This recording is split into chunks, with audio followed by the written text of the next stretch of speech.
विजयनगर साम्राज्य की व्यवस्था बहुत ही अच्छी थी। बहुत संतुलित ढंग से जनता से कर लिए जाते थे और जो राज्य के कर्मचारी थे उनकी आय से भी आय कर लिया जाता था। चूँकि सब दरबारियों में सबसे अधिक बुद्धिमान थे तेनालीराम, तो उन्हें समय समय पर बहुत सारा पुरस्कार भी मिला करता था। उनकी आर्थिक स्थिति दूसरे मंत्रियों से, दरबारियों से कहीं अधिक अच्छी स्पष्ट दिखाई देती थी। और जो राज दरबार के सेनापति थे, पुरोहित थे और भी कुछ लोग थे जो इस बात से जला करते थे कि तेनालीराम सबसे अधिक धनाढ्य दिखाई देते हैं। हर बार जब भी कुछ कार्यक्रम होते थे कुछ भी, तो उसमें प्रशस्ति की जाती थी, प्रशंसा की जाती थी उन लोगों की जिन जिन ने भी अच्छा काम किया होता, जिन जिन लोगों ने भी नियमित आय कर दिया होता और जिन लोगों ने राज्य के हित में काम किए होते। तो दरबारियों ने कहा कि महाराज, तेनालीराम के पास तो हम सबसे बहुत अधिक धन है, जबकि हम लोग तो तेनालीराम से बहुत पुराने हैं आपके दरबार में, हमारा वेतन उसके वेतन से कहीं अधिक है, तो उसके पास इतना धन कहाँ से आता है। किसी ने कहा कि सम्राट, हम लोग राज्य कर्मचारी हैं तो राज्य के कार्य के अलावा और कुछ तो कर नहीं सकते, आय का कोई साधन अपना नहीं सकते, तो तेनालीराम को अतिरिक्त आय कहाँ से होती है। कुछ दरबारी ये मांग करने लगे कि तेनालीराम को दंड दिया जाना चाहिए क्योंकि वो अपनी आय छुपा रहा है। सम्राट को पूरी बात तो मालूम थी ही, वे ही तो दिया करते थे बार बार तेनालीराम की बुद्धि के लिए पुरस्कार। उन्हें पता था कि तेनालीराम के पास इतना धन कहाँ से जमा हुआ है। लेकिन जो पुरोहित थे और सेनापति थे और दूसरे दरबारी जो भी असंतुष्ट दिखाई दे रहे थे, उनकी संतुष्टि भी करनी ही थी।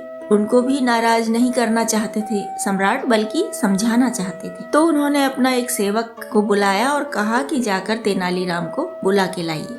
कुछ देर बाद ही दरबार में तेनालीराम उसी सेवक के साथ उपस्थित हो गए। उनके हाथ में एक थैला पकड़ा हुआ था। तो तेनालीराम दरबार में आए, उन्होंने प्रणाम किया राजा को और अपने आसन पर बैठ गए। तो सम्राट ने कहा कि तेनालीराम जी, दरबार में यह क्या लेकर आ गए झोले में।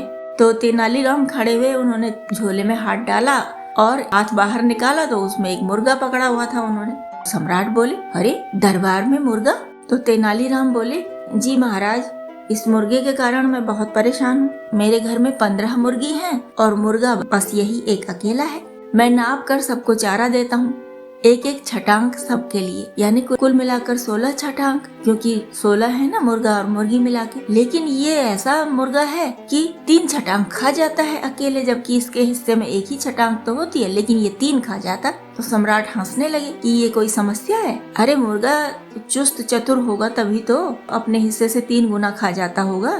दरबारियों को तो आदत होती थी हमेशा महाराज की हाँ में हाँ मिलाने की। वो तुरंत कहने लगे, जी जी जी, सम्राट की जय हो। सम्राट, आपने बहुत अच्छी बात कही, बिल्कुल सही कह रहे हैं महाराज। तेनालीराम ने मुर्गे को वापस झोले में डाल दिया। सम्राट कृष्णदेव राय ने कहा कि तेनालीराम जी, मंत्री, सेनापति, पुरोहित ये सब आपसे वरिष्ठ हैं, पुराने हैं, इनको अधिक वेतन मिलता है, आपको इनसे कम वेतन मिलता है, पर आयकर तो आप इनसे ज्यादा देते हैं। हम ये जानना चाहते हैं कि आपके पास अतिरिक्त आय होती कैसे है। तो तेनालीराम बोले कि महाराज, जैसे मैंने आपको मुर्गा दिखाया ना, तो आप ये समझ लीजिए महाराज कि आपके दरबार में सब मुर्गियों में मैं ही अकेला मुर्गा हूँ। मैं आयकर भी ज्यादा देता हूँ। बात ही ऐसी थी, दरबार में मुर्गा और दरबारियों की तुलना मुर्गियों से। भरा दरबार था और सारे लोग हंसने लगे थे इस तुलना पर। लेकिन जिन लोगों ने ये प्रश्न उठाया था ना कि तेनालीराम के पास इतना धन कहाँ से आया, उन सब की बगलें झांकने वाली स्थिति हो गई थी। वे हर बार की तरह इस बार भी तेनालीराम से हारा हुआ महसूस कर रहे थे अपने आप को।